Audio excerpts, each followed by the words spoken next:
This question is from NEET 2022 examination.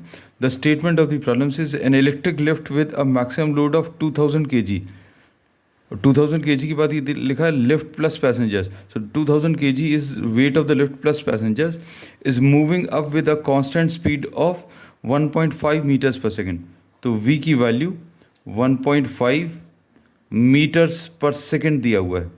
The frictional force opposing the motion is 3000 newtons. अब हम लोगों को ये लिफ्ट दी है. लिफ्ट में नीचे की तरफ, since this lift is moving in upward direction, this is moving in upward direction, नीचे की तरफ फोर्सेस क्या काम करेंगे? एक तो वेट आ जाएगा और दूसरा फ्रिक्शनल फोर्स आ जाएगा. And this will be the lifting force which will be provided by the cable which is termed as the tension. So we say that the lifting force T will be equal to W plus F. W is the weight. W weight कितना दिया हुआ है? This is 2000 into G. weight को अभी हम लोग mg लिख सकते हैं, है ना, mg plus f.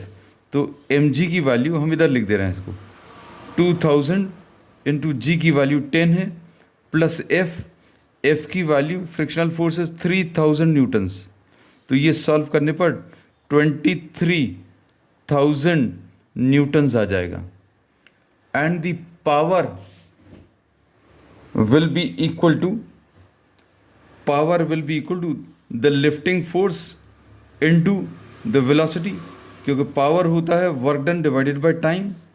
पर power is work divided by time and work is what?